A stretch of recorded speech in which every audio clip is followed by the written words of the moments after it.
Kabanata 1211. Nang sabihin niyang gusto siya ni Sheila na magpamasahe sa sarili niyang kusa, naramdaman ni Severin na parang may mali. Pagkatapos ng lahat, ito ay tiyak na hindi isang bagay na karaniwang nangyayari. Agad siyang ngumiti kay Sheila at sinabing, "Talaga? Sheila, may kailangan ka ba?"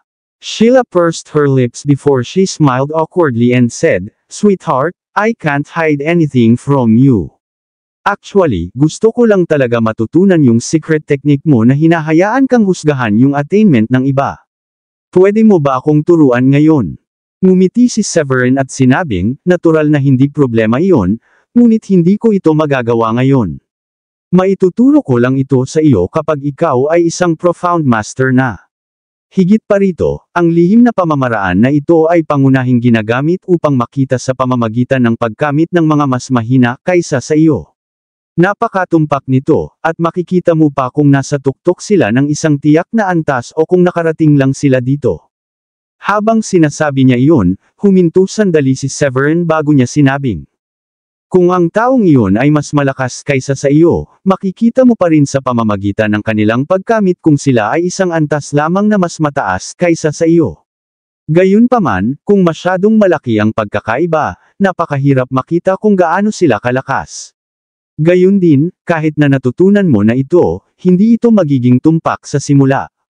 Kailangan mong gamitin ito ng maraming beses at dahan-daang makakuha ng karanasan upang maging mas tumpak dito." Nakinig si Sheila at tumango. "Kaya ibig mong sabihin hindi ko ito matututunan bago ako maging isang malalim na master.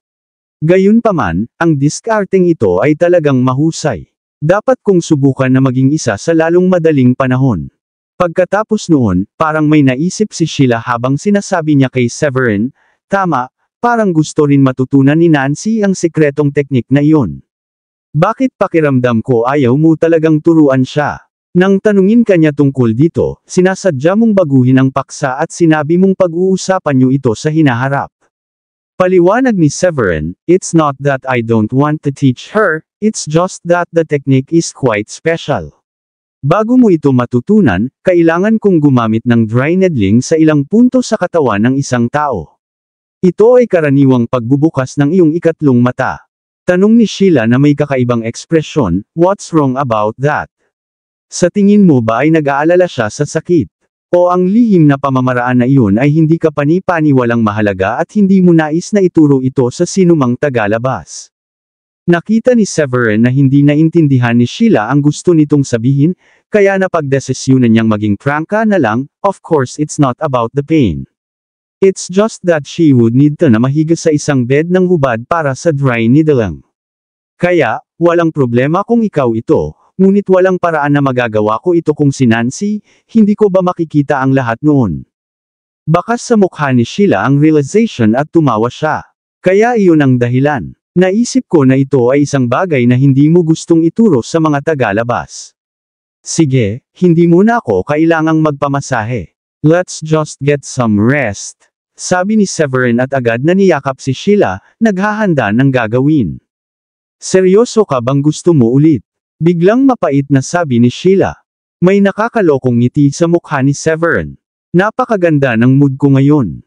Paanong hindi ko ma-enjoy ng maayos ang gabi?" Hindi inaasahan ni Sheila na ganoon katigas si Severin.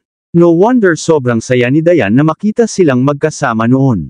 Hindi niya alam kung kakayanin niya kung kailangan niyang manatili kay Severin araw-araw ng ganoon. "Hindi ka ba gagawa ng ilang alchemy?" Sinubukan ni Sheila na humanap ng dahilan. "Medyo marami akong nainom ngayong gabi, kaya paano ako makakagawa ng anumang alchemy? Ang pagiging lasing ay nakakaapekto sa rate ng tagumpay ng mga tableta," sabi ni Severin habang tinutulak niya si Sheila sa kama at sinimulan itong halikan. Sa sandaling iyon, nasa ospital na si Aster. Halatang halata pagkatapos ng check-up na ang kanyang kanang kamay ay napilaya na gaya ng kanyang inaasahan. Ang tanging pagpipilian niya ay ang pagputol nito. Matapos ang pagputol, si Aster ay itinulak sa isang ward, at nasa tabi mismo ng kanyang anak na si Hayden. "Dad, hindi ka ba naghiganti para sa akin? Bakit ang kamay mo rin?" Nagulat si Hayden nang makita niyang itinulak ang kanyang ama sa loob. Napangiti na lang si Aster habang sinasabi, I just was not a match for him. Sa totoo lang, Hayden, ngayon lang tayo naging malas. Seryoso ka ba? Kahit na ikaw ay hindi isang katugma para sa brat na iyon. Huminga ng malalim si Hayden habang nakatingin sa maputlang ekspresyon ng ama. Noon lang niya napagtanto na masyado na pala siyang mayabang. Kung hindi siya makakagawa ng ganoong pagkakasala at hindi matatapos sa ganoong paraan ang kanyang ama. Tumango si Aster. At least level 7 Warrior King siya. Sa totoo lang, lubos akong nagpapasalamat na iniligtas niya ang aking buhay. Kung ito ay sinumang mas malupit, malamang nawala ka ng pagkakataon na makita ako muli. Namula ang mga mata ni Hayden nang marinig iyon. Nabulunan siya habang sinasabi niya kay Aster, Dad, mali ako. Alam kong ako ang may kasalanan ngayon. Kung hindi kita ginugulo para maghiganti para sa akin, hindi ka sana mapupunta sa ganitong estado. Kasalanan ko lahat. Kasalanan ko ang pag-aakalang hindi dapat pansinin ang Galles Hall, at kasalanan ko ang pag-iisip na hindi sila dapat katakutan. Aster lamented, Hayden, buti na lang at napagtanto mo ang iyong mga pagkakamali. Tiyaking mas mapagpakumbaba ka sa hinaharap. Napakaraming tao ang mas malakas kaysa sa atin sa mundong ito. Maraming mga nakatagong eksperto na hindi pa natin narinig. Sa sandaling iyon, pumasok ang master ng Starlight Gang kasama ang ilang matatanda. Pagtingin kay Aster sa kama, seryoso si Rex Starlight, Aster, alam ko kung ano ang nangyari sa iyo. Natatakot ako na hindi kami makapaghiganti para sa iyo at sa iyong anak. Napangiti ng mapait si Aster, ngunit kalmado pa rin ang tingin niya sa kanyang mga mata. Tatawagan ko lang sana kayong lahat para hilingin na huwag na kayong maghiganti para sa akin. Ang kalaban ay posibleng level 7 Warrior King. Gayunpaman, ganap na natigilan sina Aster at Hayden nang umiling si Rex at sinabing, hindi, tiyak na hindi siya level 7 Warrior King. Nakarating lang sa akin ang ilang balita na ang pamilya Nash, kasama ang head at ilang matatanda ay ganap na pinatay ng isang tao. Ang taong pumatay sa kanila ay ang Grand Elder ng Galles Hall. Kumakain sila sa isang restaurant, at sinaktan sila ng pamilya Nash. Kaya, ang buong pamilya ay nalipol. Pagkatapos niyang sabihin iyon ay hindi napigilan ni Rex na mapabuntong hininga. Narinig ko rin na ang taong pumatay sa pamilya Nash ay ang Grand Elder ng Galles Hall, at isang binata. Naalala ko tuloy na sinabi mong gusto mong maghiganti para sa anak mo sa Galles Hall. Sa kasamaang palad, huli na ang lahat. Kung sinabi ko sana sa iyo, baka hindi mangyari sa iyo ito Aster, at wala rin akong magawa, hindi mo kasalanan. Ito ay malamang na kapalaran lamang. Kinaumagahan, tiningnan ni Severin ang mga storage ring na nakuha niya noong nakaraang gabi. Mula roon, nakahanap siya ng mahigit 50 espiritual na halamang gamot na magagamit niya para sa alchemy. Ang iba ay materyales para sa pagsasanay, at ibinigay niya ito kay Nancy at sa iba pa. Nang makita niya si Nancy, napatingin si Severin sa kanyang natamo at agad na nagningning ang mga mata nito. Hindi masama, Miss Zyke. Talagang naging level 6 Warrior King ka sa isang pagkakataon. Ngumiti si Nancy at sinabing, Hey, Supreme Leader, hindi ba salamat lang sa mga tableta mo? Ang Second Elder at Great Elder ay parehong naging level 4 Warrior Kings mula sa level 2 Warrior King sa isang go. Hindi lamang ang enerhiya mula sa iyong mga tableta ay hindi kapani-paniwalang siksik, ang mga ito ay napakainit kapag ginamit sa tamang sandali. Napakagaling lang nila para sa pagsasanay. Tiyak na iba ang pakiramdam ng mga high-level na pills na ito. Hindi napigilan ni Severin ang tumawa at sinabing, Haha, once you are all back, I want to see how strong you all. Bibigyan din kita ng ilang mga tableta. Libre ko pa rin sa susunod na 3 araw. Sisiguraduhin kong magpapainom pa ng mga tableta para sa inyong lahat. Napaisip si Sheila bago ngumiti, Sweetheart, ang bilis at husay ng alchemy mo. Sa tingin ko, hindi mo nakakailanganin pa para maabot mo ang iyong mga layunin. Pagdating ng oras, ang gawain ay matatapos ng perpekto. Sa halip ay sinabi ni Severin, gusto kong makamit ang aking layunin sa lalong madaling panahon. Sa ganoong paraan, mas makakaramdam ako ng tiwala. Kung hindi, pakiramdam ko ay wala akong magandang katayuan. Pakiramdam ko ay may dahilan kung bakit gusto ni Uncle Master na tiyakin kung lahat silang 12 ay magiging kahit level 9 na Warrior King. Si Nancy ay napaka-confident sa sandaling iyon. Kung tutusin, level 6 Warrior King na siya. Ang biglaang pagtaas ng kapangyarihan sa wakas ay nagbigay sa kanya ng ilang silid upang huminga. Hindi niya napigilan ang sarili sa pagkuyom ng mga kamao bago niya sinabing, Supreme Leader, huwag kang mag-alala. Well, tiyak na magtrabaho kami ng mas mahirap. Wala pa namang 9 na buwan. Magiging maayos din ang lahat. Oo, hindi ako masyadong nagpapanik kahit anong mangyari. Lahat kayo kailangan pa ring patatagin ang inyong mga kapangyarihan. Kailangan mong gumamit ng mga tableta upang lumakas lamang kapag ang iyong kapangyarihan ay napapatatag na. Kung hindi, kung masyado kang nakatutok sa bilis ng pag-improve, magiging hangkag ang lakas mo.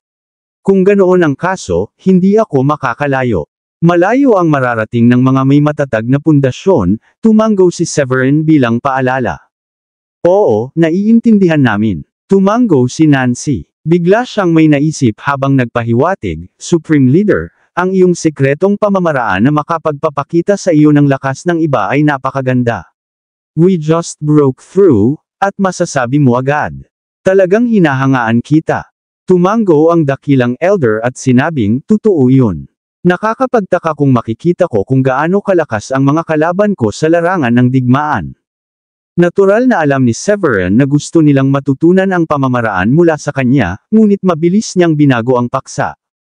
Alam mo na ang aking lihim na pamamaraan ay medyo maganda, ngunit ang bagay na ito ay isang balanse. Dahil mayroong isang nakatagong pamamaraan na nagpapakita sa iyo ng lakas ng iba, nangangahulugan ito na mayroong isang pamamaraan upang itago din ang iyong lakas. Makakatulong ito sa pagtatago ng iyong aura. May ilan na hindi mo makikita ang lakas kapag ginamit nila ang mga diskarteng iyon. Nagtago si Sheila ng tawa sa gilid bago niya hinila si Nancy. Sheila, may kailangan ka ba?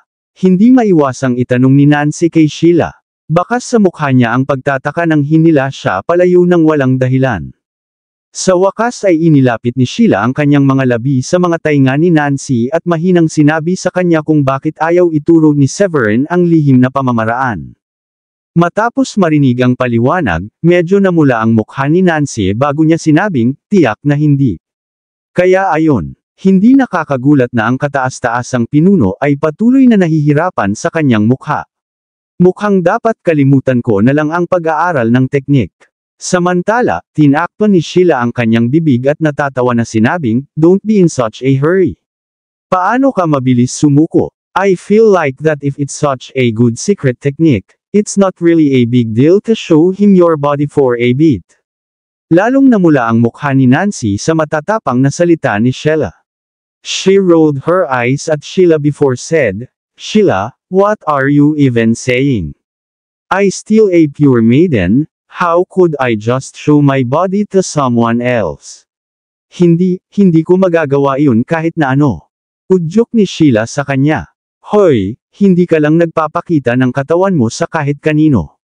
Pinag-uusapan mo ang iyong Supreme Leader dito. Higit pa rito, matututo ka ng isang lihim na pamamaraan. Makikita mo kung gaano kalakas ang ibang tao. Ito ay isang bagay na mapagtanto ng lahat ang kahalagahan. Basta from that alone, I feel like it worth it. Pagkatapos noon, huminto si Sheila at sinabing, isa pa, isipin mo na lang. He's just taking a look, it's not like na mabubuntis ka niyan. Hanggat wala ni isa sa atin ang nagbabanggit nito sa iba, sino ang makakaalam? Nagsisimula ng madala si Nancy sa mga sinasabi ni Sheila. Tumingin siya kay Sheila bago itong umiti ng bahagya. Iba ka talaga. Hindi ka ba magseselos kung mangyari ito? Sheila put her hands behind her back bago siyang umiti at sinabing, bakit naman ako magseselos? Titingnan lang niya, hindi naman siya gumagawa ng ibang bagay. Sa totoo lang, iniisip ko na hindi naman masama kung may mangyayari talaga sa inyong dalawa. Napatigil si Sheila sa sasabihin. Hindi niya sinabi na magpapasalamat siya na may darating na sasalo sa kanyang pasanin. At least, hindi na niya kailangang samahan si Severin tuwing gabi. Hindi naiwasang sabihin ni Nancy, alam ko na ang mga taong kasing kapangyarihan, mayaman at may kakayahan na tulad niya ay may 3 o 4 na asawa, at nakakita pa ako ng ilan na may higit sa 10, at hindi pa ako nakakita ng asawang kasing bukas ng isip mo. Pagkatapos mag-isip ni Sheila, tinanong niya si Nancy, "What about you, Miss Zyke? Handa ka bang ibahagi ang iyong lalaki sa iba?" Ito ang unang pagkakataon na tinanong ng ganoon si Nancy. Hindi niya maiwasang mapakunot ang noo habang iniisip ito saglit bago niya sinabing, "I don't think I've ever thought of such question before." Kung tutusin, wala pa akong nakilalang lalaking nakapagpa-move on sa akin noon. Sa palagay ko hindi ko dapat iniisip ang tungkol sa bagay na iyon. Dapat ay tumutok na lang ako sa pagpapalakas. Tumango si Sheila bago nagtanong, "Paano kung makatagpo ka ng lalaking kasing kahanga-hanga ng Supreme Leader mo? Kikilos ka ba?" Nang marinig iyon, hindi maiwasan ni Nancy na palihim na mapatingin kay Severin.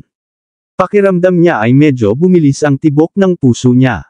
Masyadong nakakamangha si Severin. Kahit na hindi siya nakipag-ugnayan sa kanya para sa hitsura na iyon, ang mga lalaking tulad nito ay tila may tiyak na pang-akit. Palagi niyang inaakit ang mga tao sa kanya.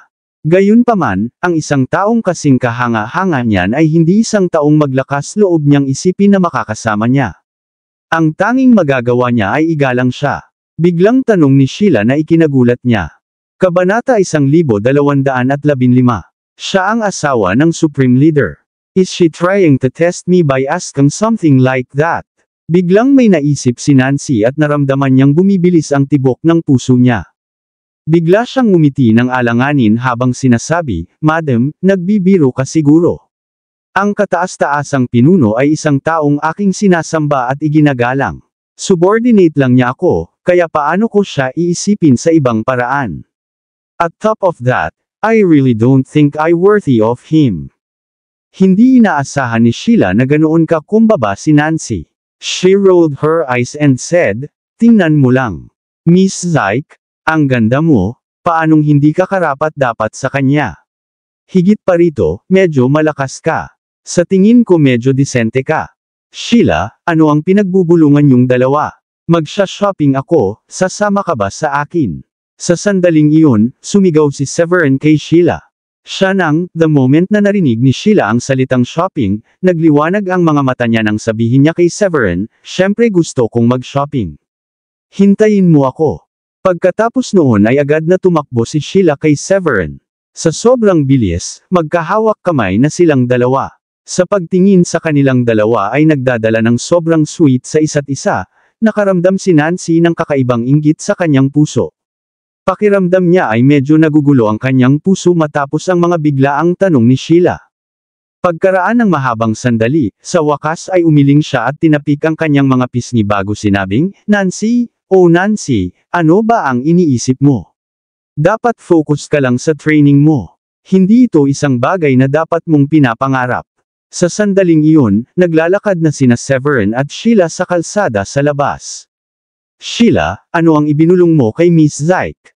Ang tagal niyong nag-uusap, pero wala akong ideya sa pinag-uusapan ninyo," curious na tanong ni Severin kay Sheila after some thought. Nakataas ang kilay ni Sheila habang sinasabi, "It's just a secret between women, how could I tell you anything? Gayunpaman, ipapakita ko lang sa iyo ng kaunti. Ni-encourage ko lang siya. I asked her to be more proactive in trying to get you to open her third eye para maituro mo sa kanya ang secret technique." Halos himatayan si Severin nang marinig iyon. Iba talaga ang babaeng ito. Paano siya basta-basta makakapagbigay ng ganoong payo? She's a amazing girl with many prospects, how could you ask her to do something like that? Bobo kang babae. No wonder I could see Miss Zyke's face turn red from far away, sabi ni Severin kay Sheila sabay ngiti ng pilit. Oy, napakaraming benepisyo ng lihim na pamamaraan na iyon. Masasabi kong gusto niya rin talagang matutunan ito. Kaya, tinulungan lang kitang itulak siya. It's not like she'll get pregnant just from you looking at her. Napaawang ang labi ni Sheila. Parang medyo nainis si Severin kay Sheila. Ngumiti siya ng pilit at sinabing, "Masyado mong pinasimple ang mga bagay dito. Kahit na ang pamamaraan ay isang mahusay na pag-aaral at may maraming mga benepisyo, paano ang isang batang babae ay magpapakita ng kanyang katawan sa sinuman? Kung siya ay isang lalaki, ito ay hindi gaanong, Ngunit handa ka bang ipakita ang iyong katawan sa sinumang estranghero o isang taong hindi mo gaanong kilala? Hindi man lang naisip ni Sheila. Siyempre, hindi ko gagawin. Walang ibang makakakita sa katawan ko maliban sa'yo. Ngumiti si Severin. Di ba? Kung ganyan ang iniisip mo, tiyak na mag-iisip din ang ibang tao tulad mo. Bigla namang humajek-hik si Sheila. Baka hindi. Ikaw ay napakatalino at kahanga-hanga, pagkatapos ng lahat. Si Nancy ang iyong subordinate at hindi talaga estranghero. Siguro mas bukas siya kaysa sa iniisip mo at handang tingnan ka dahil may nararamdaman siya para sa iyo. Pareho silang masayang nagkukwentuhan ngunit hindi nila alam na may dalawang lalaki sa kabilang kalye ang nakasunod sa kanila. Sabi ng isa sa mga lalaki, sila na. Laking gulat ko na nasa lungsod pa rin sila at may lakas ng loob na maglakad sa liwanag ng araw. Napakatapang talaga nila. Nagtawanan ang ibang mga lalaki. Akala siguro nila na wasak na ang Night Sky Gang matapos niyang patayin ang gang leader kaya walang sinuman sa Night Sky Gang ang susunod sa kanila. Pagkatapos ng isang paghinto, nagpatuloy siya, ngunit hindi nila alam na handa ang anak ni David na gamitin ang kanyang katawan upang tulungan siya ng alkalde na maghiganti. Ngumiti ang unang lalaki. Napakaganda niyang tingnan. Hindi katakataka na matagal nang pinagmamasdan ng alkalde. Sa wakas nakuha na niya ang gusto niya. Ngunit ang taong ito dito ay hindi magkakaroon ng maraming araw na natitira sa kanyang buhay. Tawagan na natin ang mayor ngayon. Samantala, nakahiga si Leon sa kama ni Evelyn. Parang droga sa kanya ang pabango ng katawan ni Evelyn at lubos siyang nalulong dito. Maya-maya lang ay nakatanggap siya ng tawag. Hello, ano, natagpuan niyo sila, nasa Windington Square sila. Umayos ng upo si Leon matapos sagutin ang tawag at parang excited na excited. Sundan mo lang sila sa malayo at huwag mong hayaang malaman nila. I contact the elders and ask them to meet me there. Medyo mataas ang kanyang naabot. Tandaan, huwag mong hayaang malaman niyang sinusundan mo siya. Pagkatapos niyang ibaba ang telepono, excited niyang sinabi, Evelyn, natagpuan na sila ng mga tauhan ko. Nasa Windington Square sila. Pupunta ako doon ngayon. Gusto mo bang sumama? Naningkit ang mga mata ni Evelyn. Walang pag-aaksaya ng oras, mabilis niyang sinuot ang kanyang damit, kailangan kong pumunta. Gusto kong mamatay siya. Gusto kong makita niya ang pagsisisi sa pagpatay sa aking ama at sa mga miyembro ng Night Sky Gang. Haha, sige, sabay tayo. Mas gaganda ang pakiramdam mo pagkatapos mong makita siyang mamatay kung makita ng sarili mong mga mata kung paano. Tumawa ng malakas si Leon. Kahit nangako si Evelyn na makakasama niya, sigurado siyang hindi na niya ito hahayaang hawakan pa siya kapag hindi niya mahanap si Severin sa tagal ng panahon na ibinigay nito sa kanya. Upang mapanatili ni Evelyn ang kanyang pagtatapos sa bargain, kailangan niyang patayin si Severin. Hindi nagtagal, nakarating sila sa Windington Square. Samantala, dumating din ang 6 na matatanda mula sa pamilya Mox. Nasaan sila? Tanong ni Leon matapos niyang matagpuan ang dalawang lalaking nakasunod kay Severin. Sagot ng isa sa mga lalaki, pumasok sila sa loob at hindi pa lumalabas. Masyadong maraming tao sa loob kaya nagpasya kaming maghintay dito sa labas habang hinihintay ka at ang mga matatanda. Mas madaling mawala din sila kung susundan natin sila sa loob at takutin sila. Tumango si Leon bilang pagsang-ayon at tinapik ang balikat ng mga lalaki. Magandang trabaho. Pagkatapos ay hihintayin natin silang lumabas. Magaling kayong dalawa this time. Bumalik at kunin ang inyong gantimpala mula sa mayordomo. Sabihin sa kanya na nagbibigay ako ng 300,000 dolyar sa bawat isa sa inyo. Nagliwanag ang kanilang mga mata. Naikuyom nila ang kanilang mga kamay. Salamat, Mayor. Ngumiti si Leon. Pwede na kayong dalawa na umalis. Binibigyan kita ng natitirang araw. Hindi na kita kailangan dito. Oo, sir. Masayang umalis ang dalawang lalaki para bumalik para kunin ang kanilang pera. Ano ang tingin mo sa aking mga tauhan, Evelyn? Ang mga ito ay napakahusay, hindi ba? Sinabi ko sa kanila na maghanap sa paligid ng lungsod. Kung ang pumatay sa iyong ama ay nasa lungsod pa, mahahanap siya ng aking mga tauhan ng napakabilis. Inilabas ni Leon ang kanyang tabako at nagsimulang manigarilyo. Tuwang-tuwa ang tono niya. Kalmado ang tono ni Evelyn ngunit pinagtaksilan ng kanyang mga mata ang kanyang tunay na emosyon. Hayaan silang magsaya. Maaaring ito na ang huling beses na sila ay namimili. Malamig na ngumisi si Leon. Wala silang kaalam-alam na may humahabol sa kanila kaya tiyak na lalabas sila sa pintong ito. At sa tingin ko ito lang ang labasan. Kailangan lang nating maghintay dito. May isang bagay na hindi naiintindihan ng dakilang elder. Mr. Leon, kailangan mo ba kaming lahat para tulungan kang patayin ang isang lalaking ito? I don't think na may attainment ang babaeng kasama niya. Masyado ka bang maingat? Sumang-ayon ang pangalawang matanda. Yan din ang iniisip ko. Bilang isang level 8 warrior king, sa tingin ko kaya ko siyang labanan ng mag-isa. Wala talagang dahilan para tawagan ang napakaraming tao dito. Tingnan mo kami, mayroon na ngayong 3 level 8 warrior king at 3 level 7 warrior king. Walang pagkakataong manalo ang lalaki sa laban namin maliban na lang kung level 9 warrior king siya. Tulad ng sinabi ko, walang kabuluhan ang pagtawag sa aming lahat na pumunta. Sumagot si Leon, it's better to be cautious. Ang Night Sky Gang ay nagpadala ng maraming malalakas na mandirigma para patayin siya ngunit wala ni isa sa kanila ang nakaligtas. Ang kanyang pamamaraan ay hindi kasing simple ng hitsura nito. Ayaw ko lang na makita ang anumang kapahamakan na mangyayari. Inakala ng lahat ng matatanda na si Leon ay masyadong nag-iingat ngunit wala nang ibang masabi pa pagkatapos nilang ipahayag ang kanilang mga komento, at iginiit pa rin ni Leon ang kanyang desisyon. Wow! Napakaganda ng bag na ito.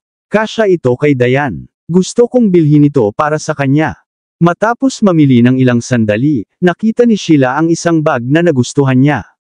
Sabi ni Severin, nakapili ka na ng 3 bagay para kay Dayan.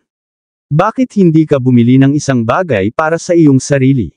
Sagot ni Sheila, marami na akong gamit sa bahay. Si Dayan ay nagsasanay sa bahay mag-isa. Dahil naglalakbay ako, dapat akong bumili ng isang bagay para sa kanya bilang gantimpala sa kanyang pagsusumikap. Sige. Bilhin ito para sa kanya pagkatapos. Napangiti si Severin at nakaramdam ng saya. Sa simula, hindi siya naglakas loob na tanggapin ang nararamdaman ni Sheila dahil natatakot siyang magkaroon ng conflict sa pagitan nina Sheila at Dayan. Ngayon ay nakahinga siya ng maluwag nang makitang maayos na silang dalawa. Pagkatapos nilang mamili, oras na para bumalik sa Gales Hall. Paglabas nila sa shopping mall, may nakita silang 8 tao na papunta sa kanila.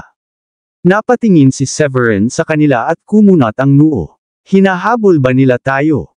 Napangiti si Sheila. Malabong mangyari iyon. Hindi natin sila kilala at sa tingin ko hindi natin sila nakikita kahit saan dati. Masyado ka bang nag-iisip? Pagkatapos ng isang paghinto, sinabi niya. Oh, nakapatay ka ng napakaraming tao kamakailan na sa tingin mo ay hinahabol ka ng mga taong iyon kapag may isang grupo ng mga tao na naglalakad patungo sa iyo. Maya-maya ay huminto ang mga iyon nang nasa harap na sila ni Severin. Noon, sa wakas ay napagtanto ni Sheila na hindi mali. Kumunat ang noo niya. Parang talagang sinusundan nila tayo. Tumingin si Severin sa kanila at nagtanong, mga ginoo, wala akong natatandaang natapakan ang inyong mga daliri sa paa. Anong gusto niyo sa akin? Sa pagkakataong iyon, lumabas si Evelyn at galit na pinandilatan si Severin. Marahil ay hindi mo ito matandaan ngunit maaalala ko ito sa natitirang bahagi ng aking buhay. Ikaw ang pumatay sa tatay ko at maghihiganti ako. Ang dakilang elder ay humakbang din sa harapan. Hoy, bata, I am sorry but Evelyn is our mayor lover. Kaya kailangan namin kayong patayin ngayon para makaganti sa pagkamatay ng kanyang ama. Sinasabi ko ito sa iyo para malaman mo ang dahilan kung bakit kailangan mong mamatay. Ang tatay mo. Kumunat ang noo ni Severin. Napakarami na niyang napatay na hindi niya alam kung sino ang tinutukoy ni Evelyn. Ang aking ama ay si David Letterman, ang pinuno ng gang ng Night Sky Gang. Paalala ni Evelyn sa kanyang nagngangalit na mga ngipin nang mapagtantong walang ideya si Severin kung sino ang kanyang ama. Night Sky Gang. Ngumisi si Severin. Jeez, I am so surprised.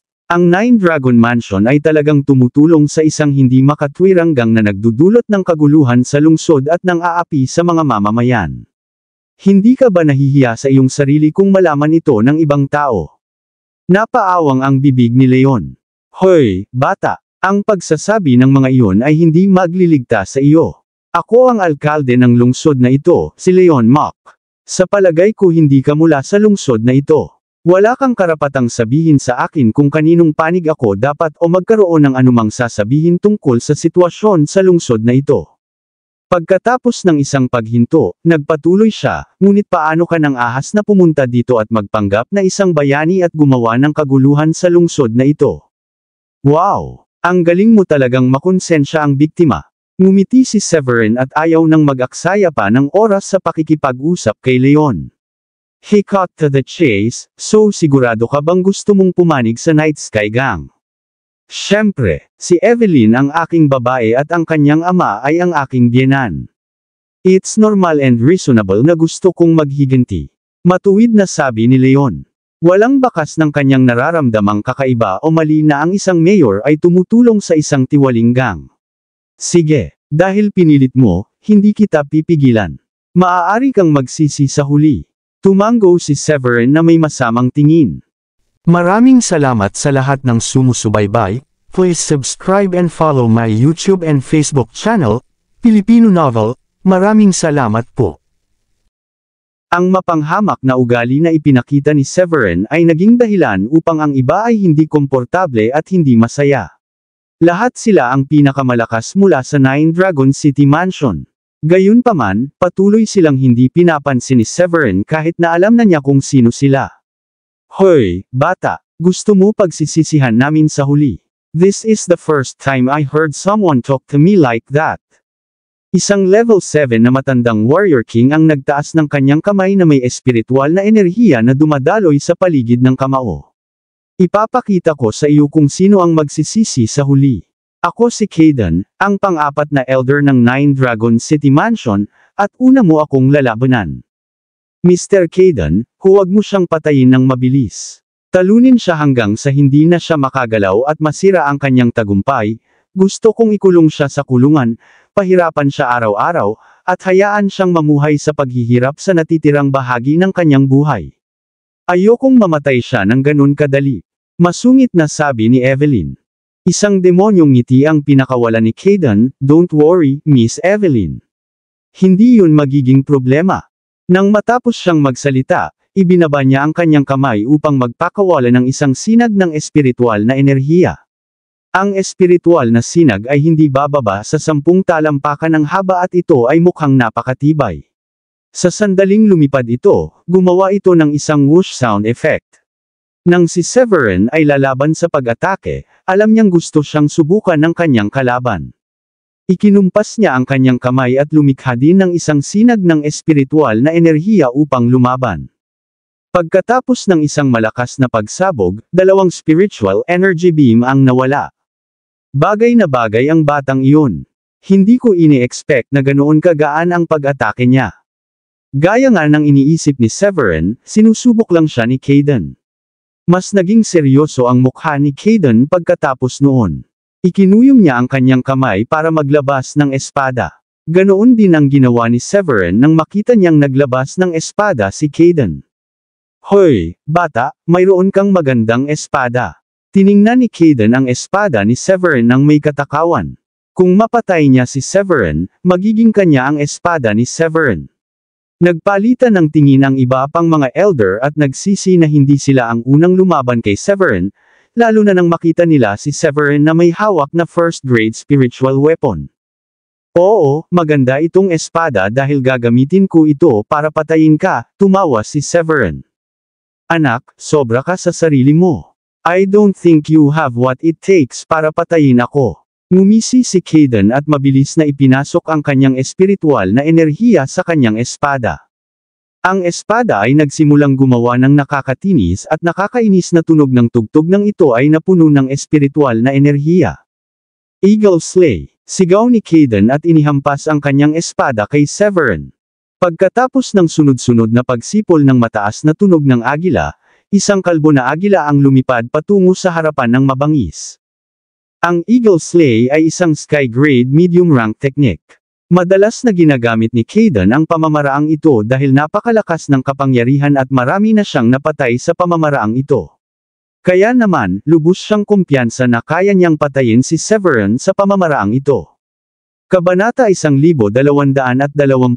Naniniwala si Kaidan na si Severin ay may malakas na kapangyarihan sa pakikipaglaban.